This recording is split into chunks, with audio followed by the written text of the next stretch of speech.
नमस्कार दोस्तों, स्वागत है आप सभी का हमारे चैनल पर। अभी तक की सारी बड़ी और जरूरी खबरें हम आपके लिए लेकर आए, तो चलेंगे एक एक बड़ी खबर की ओर। लेकिन उससे पहले अगर आप भी चाइना को भारत के सामने गिड़गिड़ाते और रोते हुए देखना चाहते दोस्तों, और मानते हैं कि मोदी जी हैं तभी हर चीज संभव है, तो इस वीडियो को अभी कर दीजिए लाइक, चैनल को कर दीजिए सब्सक्राइब, बेल आइकॉन दबाइए, साथ ही कमेंट बॉक्स में लिख दीजिएगा जय हिंद। जी हाँ दोस्तों, तो चलते पहली बड़ी खबर की ओर, जहां आपको बताएंगे कि गलवान घाटी में हुई झड़प को लेकर अमेरिकी अखबार ने किया बड़ा खुलासा। जी हाँ दोस्तों, बताएंगे जिसे सुनकर आप भी चौंक जाएंगे। जी हाँ दोस्तों, जो अब तक की गलवान घाटी में मारे गए सैनिकों का आंकड़ा सामने आ रहा था चाइना का, उसको लेकर अमेरिकी अखबार ने बड़ा खुलासा किया है। बताएंगे आपको क्या कहा गया है अमेरिकी अखबार में, साथ ही आपको बताएंगे जहां पर जम्मू कश्मीर से अभी पुलवामा में आतंकवादियों को लेकर बड़ी खबर आ रही है दोस्तों। साथ ही भारत चीन के बीच एलएसी पर युद्ध जैसी तैयारी शुरू हो गई है। जी हां दोस्तों, जो अभी की बड़ी खबर आ रही है, बताएंगे पूरी खबर क्या है। साथ ही आपको बताएंगे जहां पर उल्टा चोर कोतवाल को डांटने वाली बात चाइना की तरफ से हो रही है। जी हां दोस्तों, क्या कहा चाइना ने भारत को, बताएंगे वो भी। साथ ही बिहार चुनाव से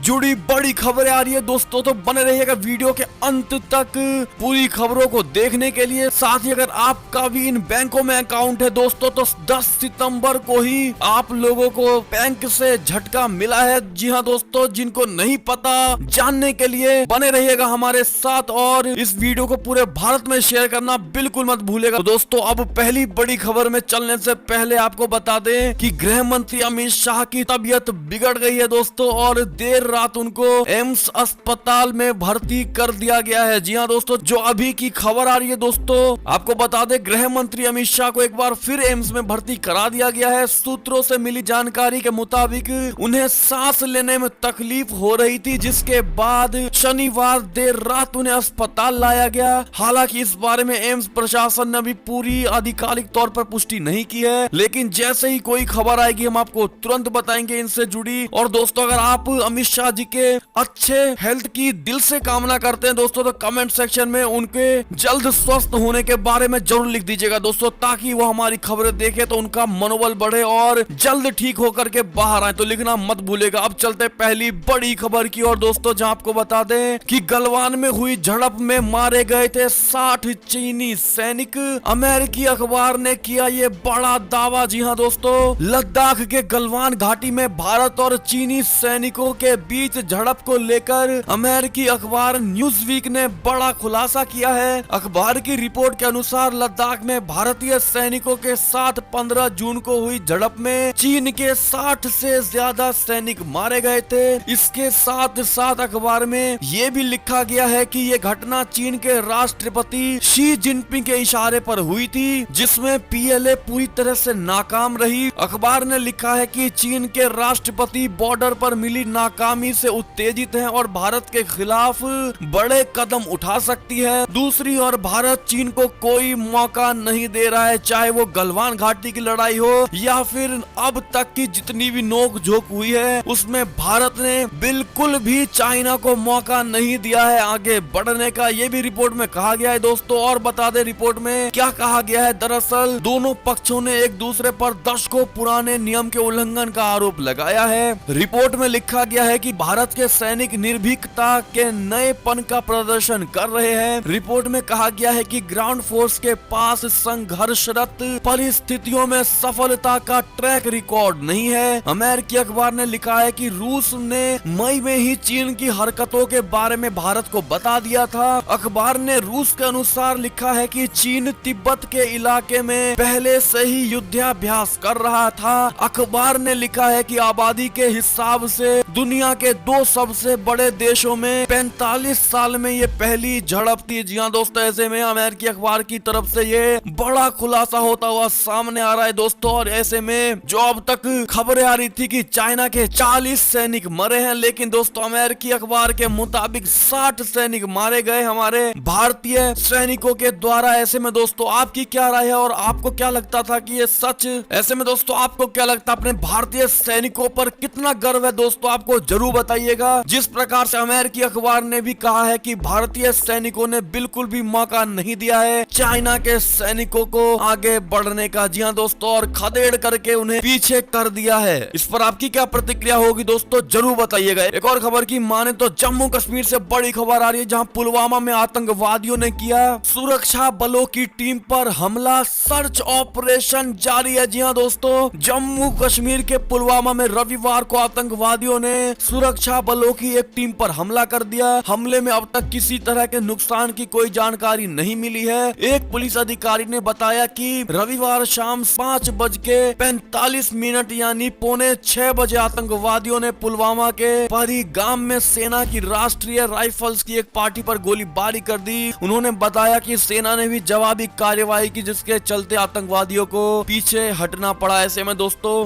पाकिस्तान अपने हरकतों से बाज आता हुआ नहीं दिखाई दे रहा है। यहाँ तक कि यूएन जैसे यूनाइटेड नेशन में भी पिटता हुआ पाकिस्तान नजर आता है दोस्तों, लेकिन इतना शर्मसार होने के बावजूद भी अपनी हरकतों से बाज नहीं आ रहा है पाकिस्तान। इस पर आपकी क्या प्रतिक्रिया है, जरूर बताइएगा दोस्तों। एक और खबर की माने तो भारत चीन के बीच एलएसी पर अब युद्ध जैसी है तैयारी। तैनात हो चुके हैं टैंक्स और आधुनिक हथियार। जी हाँ दोस्तों, लद्दाख में भारतीय और चीन सीमा के बीच लाइन ऑफ एक्चुअल कंट्रोल पर हालात जंग की तरह लग रहे हैं। दोनों तरफ की सेनाओं ने एलएसी के पास टैंक्स, मशीन गन और आधुनिक हथियारों का जमावड़ा कर लिया है और एयरफोर्स की ताकत भी बढ़ाई जा रही है। जी हाँ दोस्तों, लद्दाख में एलएसी पर भारत चीन के बीच तनाव बना हुआ है। लंबे वक्त से सीमा पर चल रहे विवाद को निपटाने के लिए शनिवार को चुशूल में ब्रिगेड कमांडर स्तर की वार्ता अनिवार्य रही। इस बीच एलएसी पर हालात बहुत तनावपूर्ण बना हुआ है। चीन सीमा पर type 15 light tanks, infantry fighting vehicles, इस तरह की सारी बड़े हथियारों को इकट्ठा किया जा रहा है दोस्तों। भारत अपनी पूरी ताकत लगाने में जुटा हुआ है और चाइना भी अपनी तरफ से पूरी तैयारी कर रहा है। लेकिन दोस्तों देखना अब ये होगा कि चाइना कब वार करेगा, ताकि भारत ने साफ कहा है कि अगर चाइना ने एक भी बार अब हमला किया तो भारत ये नहीं सोचेगा कि चाइना हमारा पड़ोसी देश है, चाइना को भून दिया जाएगा। ऐसे में दोस्तों आप हमारे भारतीय सैनिकों के कितने साथ हैं बताइएगा जरूर, और आप लोग अपना क्या योगदान देंगे दोस्तों अगर भारत चाइना के बीच में युद्ध होता है तो बताइएगा जरूर। और आप लोग युद्ध चाहते भी हैं दोस्तों या फिर चाहते हैं कि चीजें प्यार से निपट जाए, बताना मत भूलिएगा। देखते क्या चाहते हैं आप लोग। एक और खबर की माने तो उल्टा चोर कोतवाल को डांटे ड्रैगन, बोला आर्थिक और सैन्य शक्ति में पीछे भारत सीमा पर चीन को क्यों भड़का रहा है। जी हाँ दोस्तों, भारत चीन के बीच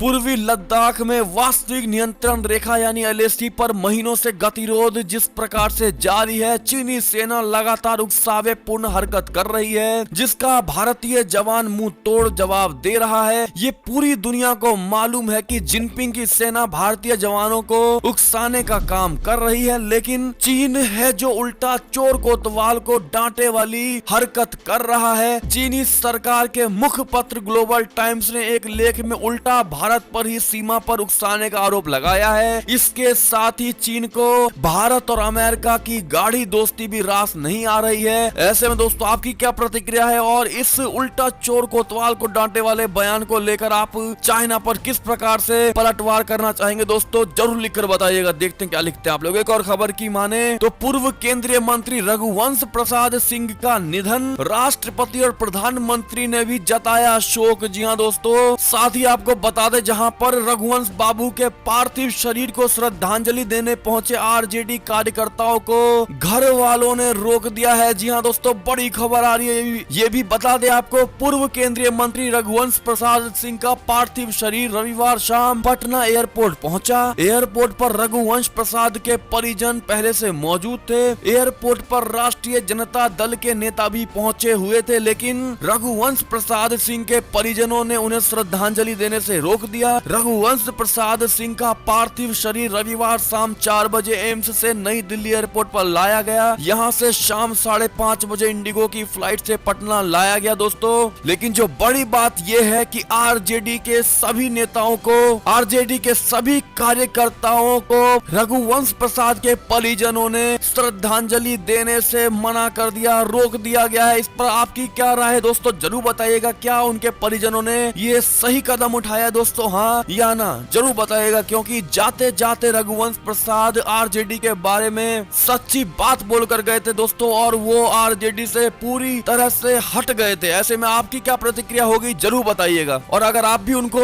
उनके निधन पर श्रद्धांजलि देना चाहते हैं दोस्तों नरेंद्र मोदी जी की तरह, तो आप भी कमेंट सेक्शन में श्रद्धांजलि जरूर दीजिएगा उनको। एक और खबर की माने तो चाइना का सैटेलाइट लॉन्च फेल हो गया है दोस्तों। जल्दबाजी और आधी अधूरी तैयारी ने किया बेड़ा गर्क। जी हाँ दोस्तों, आधी अधूरी तैयारियों के साथ लॉन्च किया गया चीन का सैटेलाइट अपने लक्ष्य तक पहुंचने में फेल हो गया और बीच में ही आसमान से भटक कर क्रैश हो गया। अंतरिक्ष का सुपर पावर बनने की कोशिश कर रहे चाइना को वैज्ञानिक खोज से ज्यादा चिंता जल्दी से जल्दी आगे निकलने और दुनिया के देशों के बीच रौब जमाने की जग रही है, इसलिए इसके कई स्पेस मिशन लगातार फेल हो रहे हैं। जी हाँ दोस्तों, ऐसे में आपकी क्या प्रतिक्रिया है इनके मिसाइल फेल होने पर बताइएगा जरूर। एक और खबर की माने तो शी जिनपिंग को मिलेगी धोखा देने की सजा, सीसीपी नाराज, लगाए गंभीर आरोप। जी हाँ दोस्तों, दुनिया में कोरोना के जरिए मौत बांटने वाला चाइना का राष्ट्रपति शी जिनपिंग का खेल अब खत्म हो गया है। जिनपिंग को कोरोना पर दुनिया से धोखे की सजा मिलने वाली है, उनकी कुर्सी पर खतरा मंडराने लगा है।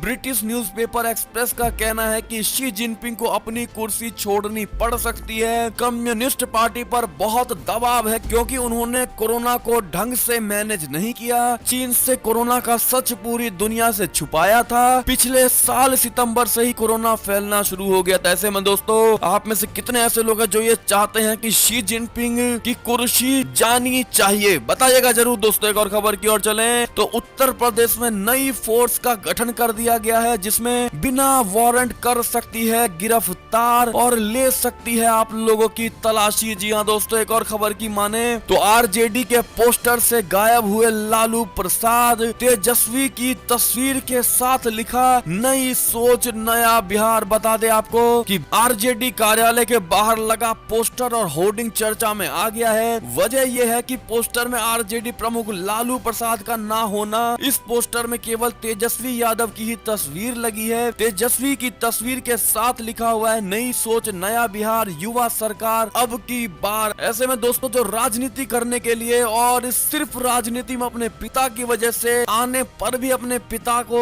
होर्डिंग से बाहर कर सकता है, वो क्या देश चलाएगा दोस्तों। आपको क्या लगता है इस खबर को लेकर जरूर बताइएगा और आप किस प्रकार से कटाक्ष करना चाहेंगे तेजस्वी यादव पर अपनी राय जरूर रखिएगा। एक और खबर की माने तो चुशूल में 4 घंटे चली ब्रिगेड कमांडर स्तर की वार्ता, चीन के साथ 5वीं बार वाली बैठक भी बेनतीजा। जी हाँ दोस्तों, लद्दाख में एलएसी पर भारत चीन के बीच लंबे वक्त से सीमा पर चल रहे विवाद को निपटाने के लिए शनिवार को चुशूल में ब्रिगेड कमांडर स्तर की वार्ता हुई। ये वार्ता बैठक सुबह 11 बजे से दोपहर 3 बजे तक चली। हालांकि बैठक अनिर्णायक रही। दोनों पक्षों द्वारा अगले कुछ दिनों में कोर कमांडर स्तरीय वार्ता के 6ठे दौर का आयोजन करने की उम्मीद है, लेकिन दोस्तों ये बैठक भी पूरी तरह से बेनतीजा रही। जी हाँ दोस्तों, ऐसे में आपका क्या मानना है, क्या चाइना के साथ बैठक करना अब का किसी भी प्रकार के समस्या का हल होगा दोस्तों, या फिर बैठक से बढ़िया है कि चाइना को चाइना के ही लहजे में जवाब देना चाहिए, हाँ या ना। अगर आप भी समर्थन करते हैं हमारी बात का तो आप भी कमेंट सेक्शन में ये बात जरूर लिखकर बताइएगा दोस्तों। एक और खबर की माने तो बांग्लादेश के निर्वासित पूर्व मेजर ने भारत के खिलाफ उगला जहर, हिंदू आबादी को दी है धमकी। जी हाँ दोस्तों, आपको बता दें डेलवर हुसैन ने इस्लामिक कट्टरपंथी की तरह बांग्लादेश में रहने वाली हिंदू आबादी को खुले तौर पर धमकी दी है। उन्होंने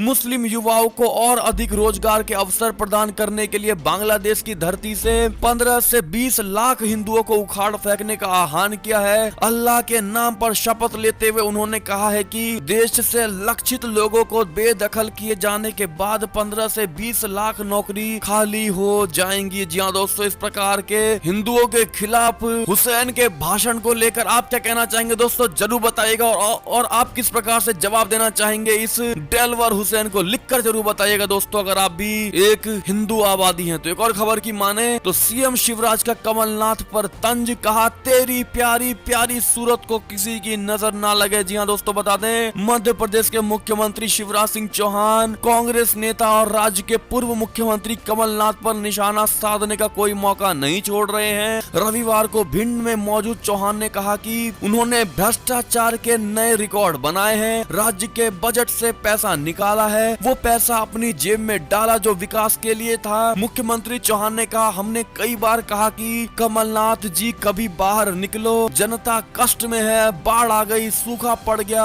लेकिन वो बोले हम ऐसे मुख्यमंत्री थोड़े ही हैं जो गली गली फिरे, हम तो यही बंगले में बैठकर देख लेते हैं। मैंने कहा तेरी प्यारी प्यारी सूरत को किसी की नजर ना लगे कमलनाथ। जी हाँ दोस्तों, इस प्रकार से मुख्यमंत्री शिवराज सिंह चौहान की ओर से कमलनाथ को कटाक्ष किया गया है। और आप इस पर क्या कहना चाहेंगे दोस्तों? आप उनकी बात यानी चौहान, मुख्यमंत्री चौहान की बात का कितना समर्थन करते हैं दोस्तों? 0 से 100% में जरूर लिखकर बताइएगा। एक और खबर की माने तो भारतीय नागरिक की ईमानदारी 10 लाख से ज्यादा रुपए और सोने से भरा बैग को लौटा दिया। जी हाँ दोस्तों, भारतीय नागरिक की ईमानदारी की चर्चा दुबई में हो रही है। दरअसल एक भारतीय नागरिक को $14,000 कैश यानी भारतीय मुद्रा में लगभग 10.5 लाख रुपए और 2 लाख दिरहम कीमत यानी 40 लाख के सोने से भरा बैग मिला, लेकिन इस पर उसका ईमान नहीं डोला। उसने ये बैग पुलिस को लौटा दिया। दुबई पुलिस ने इसके लिए भारतीय नागरिक को पुरस्कृत किया है। दोस्तों, मीडिया रिपोर्ट में कहा गया है कि एक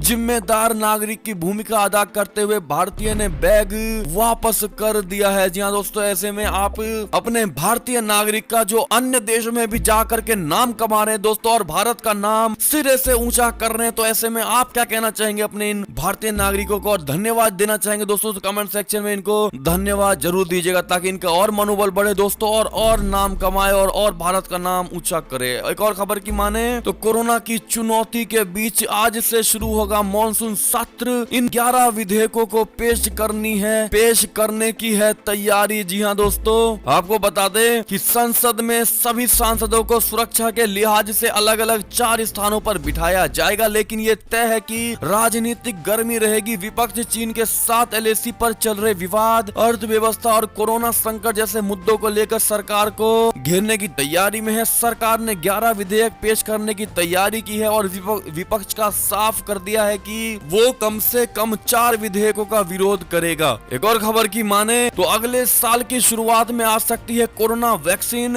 सुरक्षा पर अगर सवाल उठा तो पहली खुराक खुद लूंगा। जी हाँ दोस्तों, हर्षवर्धन का कहना है ये। जी हाँ दोस्तों, एक और खबर की माने तो संसद के मॉनसून सत्र से पहले ही लोकसभा के 5 सांसद को हुआ कोरोना पॉजिटिव। जी हाँ दोस्तों, एक और खबर की माने तो बिहार इलेक्शन को लेकर बड़ी खबर है, जहां JP नड्डा ने कहा LJP, JDU और BJP मिलकर लड़ेंगे चुनाव। जी हाँ दोस्तों, बिहार विधानसभा चुनाव से पहले JDU और लोजपा यानी LJP के बीच बड़ी तकरार ने भाजपा आला कमान की चिंता बढ़ा दी थी। इसी समस्या को देखते हुए भाजपा के राष्ट्रीय अध्यक्ष JP नड्डा को बिहार आना पड़ गया। उन्होंने मुख्यमंत्री नीतीश कुमार से मुलाकात की और कहा कि बिहार में सब कुछ ठीक है, पूरा NDA नीतीश कुमार के नेतृत्व में एकजुट होकर चुनाव लड़ेगा। जी हाँ दोस्तों, ऐसे में JP नड्डा ने साफ कर दिया है कि अब बिहार में LJP, JDU और BJP एक साथ मिलकर लड़ेंगे चुनाव। ऐसे में दोस्तों, आप BJP के इस